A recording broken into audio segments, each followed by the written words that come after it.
Friends welcome to Runjun kitchens. आज मैं आखो आन एटा रेसिपि लै आपनालोकर ओसरले आहिछु। रेसिपिटो होइसे बेंगेना आरु तिलेरे केनेके माछ बनाई खाब पारि। এই रेसिपिटो खुबই ভাল লাগে खाइ पेले आरु बहुत ही टेस्टी হয়, माने कमप्लीट आपनार অসমীয়া रेसिपि হয়।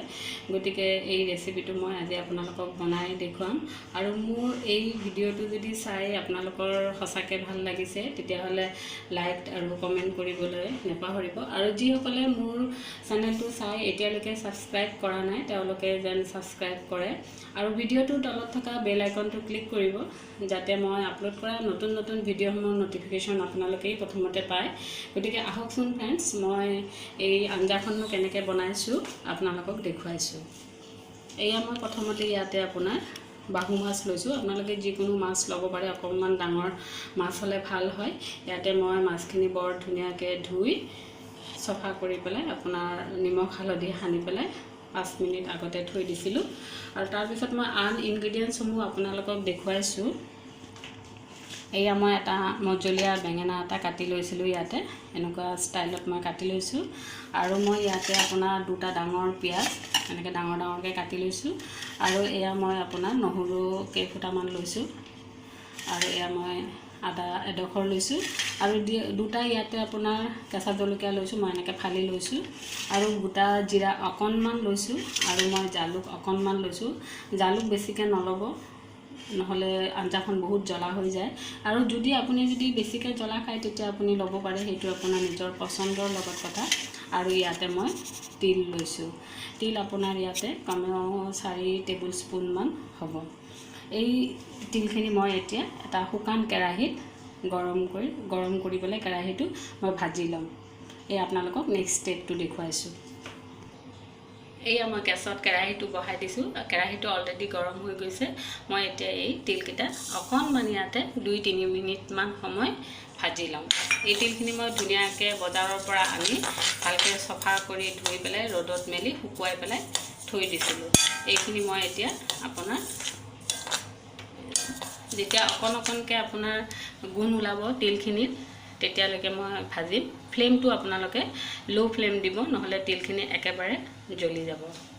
মাত্ৰ 2-3 মিনিট মান সময় ভাজিলে হৈ যাব।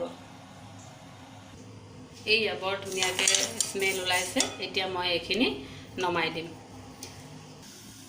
এই আমাৰ ভাজি লোৱাৰ পিছত এনেকুৱা হ'ল। এয়া চাওক, এতিয়া মই এইখিনি বস্তু আপোনাৰ গ্ৰাইণ্ডাৰৰ বাটি এটাত এইখিনি বস্তু আৰু মই এয়া আদা নহৰু আৰু পিয়াজখিনি মই একেলগে পেষ্ট কৰি লম, খুব মিহিকে পেষ্ট কৰি লম। এয়া মই গেছত কেৰাহীটো বহাই দিছো। এতিয়া মই আপোনাৰ ইয়াতে মাষ্টাৰ্ড অইল দিছো। এই ৰেচিপিটো আপোনালোকে মাষ্টাৰ্ড অইলতেই বনাব, খুব ভাল লাগে। আৰু যদি আপোনালোকে মাষ্টাৰ্ড অইল খাই বেয়া পায় তেতিয়াহলে আন কুকিং অইল ইউজ কৰিব, হেতু আপোনাৰ নিজৰ লগত কথা। এতিয়া মই ইয়াতে মাছ কেইডখৰ খুব ধুনীয়াকৈ সুন্দৰকৈ ৰঙাকৈ ভাজি লম।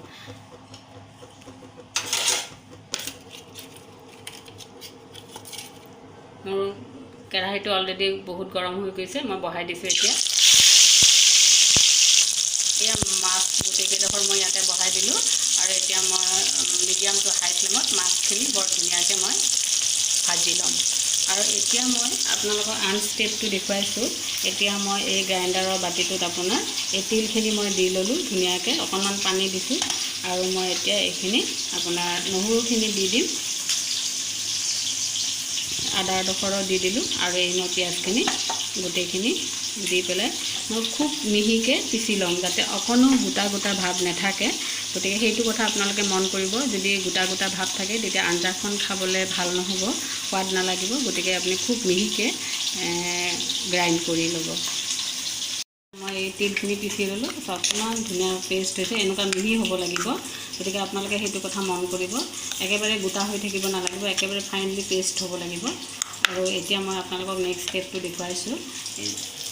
এয়া মোৰ মাছখিনি অলৰেডি ভজা হৈ গৈছে। মই এতিয়া সেইখিনি নমাই থৈ দিম। এয়া কেৰাহীত অলৰেডি তেল থাকিয়ে গ'ল আপোনাৰ মাছ ভজাৰ পিছত। গতিকে মই ইয়াতে আৰু এক্সট্ৰাকৈ তেল দিব নালাগে। এতিয়া মই ইয়াতে এই জলকীয়া দুটা দি দিম। দি পেলাই মই বেঙেনাখিনি ভাজি ল'ম। আৰু মই ইয়াতে গোটা জালুক আৰু জিৰা যে লৈছিলোঁ এইখিনি অকণমান শুকান কেৰাহীত মই ভাজি লৈছোঁ। ভাজি লোৱাৰ পিছত এইখিনি মই এতিয়া খুন্দনা এটাত খুন্দি ল'ম। এয়া জলকীয়া দুটা ভজা ভজা হৈ গ'ল। এতিয়া মই ইয়াতে অকণমান হালধি তেলতে দি দিছোঁ। তেলত হালধিটো দিলে আপোনাৰ আঞ্জাখনৰ ৰংটো ভাল হয়। আৰু এতিয়া মই ইয়াতে বেঙেনাখিনি এই বেঙেনাখিনি অকণমান মই কোমল হোৱালৈকে এনেকৈ আপোনালোকে লৰাই থাকিব, নহ'লে লাগি যাব পাৰে। আৰু ফ্লেমটো অকণমান মিডিয়াম কৰি দিব। তাৰপিছত মই এইখিনি বেঙেনা যেতিয়া ভজা ভজা হয় তেতিয়া মই পেষ্টখিনি ঢালি দিব পাৰিম। এয়া বেঙেনাখিনি ভজা ভজা হৈ গৈছে, অলপ এনেকুৱা ৰঙচুৱা হৈছে আপোনাৰ আৰু অলপমান কোমলো হৈছে। গতিকে মই এতিয়া আপোনাৰ ইয়াতে পেষ্টখিনি দি দিব পৰা হৈছে। আৰু পেষ্টখিনি দিয়াৰ পিছত আপুনি খুব সুন্দৰকৈ ভাজিব লাগিব। আৰু এই মছলাখিনি ভজাটোৰ ওপৰতে আঞ্জাখনৰ টেষ্টটো নিৰ্ভৰ কৰিব। বহুতেই মছলাখিনি অকণমান ভজা ভজা কৰাৰ পিছতেই পানী দিয়ে, তেনেকুৱা নহয়। গতিকে মছলাখিনিয়ে যেতিয়ালৈকে আপোনাৰ তেলটো ৰিলিজ কৰি নিদিয়ে তেতিয়ালৈকে আপুনি ভাজি থাকিব লাগিব। গতিকে সেইটো কথা আপুনি মন কৰিব। আৰু ফ্লেমটো বহুত বেছি হাই কৰি নিদিব, ল' টু মিডিয়াম ফ্লেমত আপুনি মছলাখিনি খুব সুন্দৰকৈ ভাজি ল'ব। এতিয়া মই মছলাখিনি ইয়াতে দি দিছোঁ।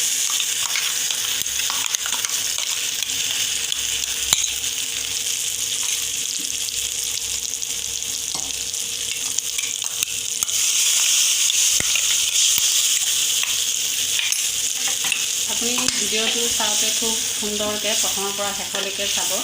গতিকে প্ৰতিটো ষ্টেপ চালেহে আপুনি ধুনীয়াকৈ এই ৰেচিপিটো বনাব পাৰিব ঘৰত।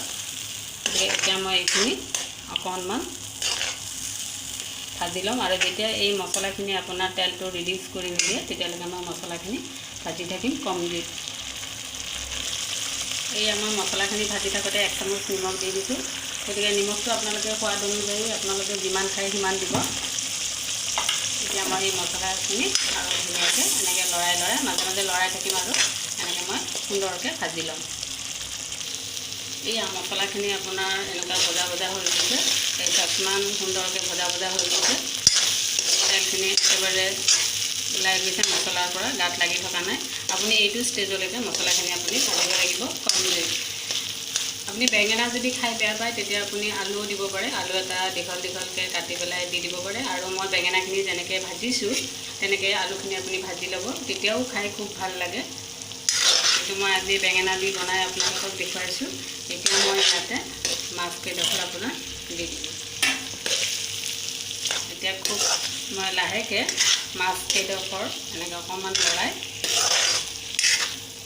মই ইয়াতে গৰম পানী দি দিম। পানীটো বেছি নিদিব, অকণমান দিব। ঘন পাতলটো আপুনি যিমান খায় সেইটো আপুনি নিজেই অনুমান কৰিব। অলৰেডি আমাৰ তিলৰ গাত থকা এটা তেল ওলাই গৈছে। এয়া চাওক অলপমান অইলি হৈ গৈছে বস্তুটো। অকণমান আৰু অলপমান পানী দিছোঁ, দি পেলাই অকণমান মই 5 মিনিটমান অলপমান হাই ফ্লেমত মই উতলিবলৈ দিম। এতিয়া মই ইয়াতে জিৰা জালুকখিনি যে লৈছিলোঁ এইখিনি মই খুন্দনাত খুন্দি লৈছিলোঁ, এইখিনি মই এতিয়া ইয়াতে দি দিম। এইখিনি মই ভাজতে এইকাৰণেই নিদিলোঁ, কেলে পিছত দিলে খুব ধুনীয়া গোন্ধায় আৰু আঞ্জাখন খাবলৈও বহুত ভাল লাগে। এতিয়া মই এইখিনি দি দিছোঁ। এই আঞ্জাখন হৈ গৈছে আপোনাৰ। আৰু আঞ্জাখনৰ কনচিষ্টেঞ্চিটো আপোনাৰ নিজৰ ইচ্ছাৰ লগত আপোনাৰ নিৰ্ভৰ কৰিব, আপুনি কিমানখিনি ঘন বা পাতল খায়। এয়া মোৰ ইমান এনেকুৱা হৈছে আপোনাৰ। গতিকে এতিয়া মই নমাই দিব পৰা হৈছে। মই এতিয়া আঞ্জাখন এটা চাৰ্ভিং বাউলত নমাই দিম। এই আপোনালোকৰ তিল বেঙেনাৰে বনোৱা মাছৰ কাৰীটো ৰেডি হৈ গ'ল। আৰু এই ৰেচিপিটো বনাবলৈ খুবেই চিম্পুল আৰু ইজি হয়। গতিকে আপোনালোকেও ফ্ৰেণ্ডছ এনেকৈ ঘৰত বনাই খাই চাওকচোন। আৰু খাই কেনে পালে আপোনালোকৰ অনুভৱ ৰুণচুন কিটচেনলৈ শ্বেয়াৰ কৰিবলৈ নাপাহৰিব। আৰু মোৰ এই ৰেচিপিটো যদি চাই ভাল পাইছে তেতিয়াহ'লে লাইক কমেণ্ট আৰু ছাবস্ক্ৰাইব কৰিবলৈ নাপাহৰিব। আৰু বেল আইকনটো ক্লিক কৰিব যাতে মই আপলোড কৰা নতুন নতুন ভিডিঅ'সমূহৰ ন'টিফিকেশ্যন আপোনালোকেই প্ৰথমতে পায়। তেনেহ'লে আজিলৈ আহিছোঁ ফ্ৰেণ্ডছ, পুনৰ লগ পাম আন এটা নতুন ৰেচিপিৰ সৈতে। ধন্যবাদ।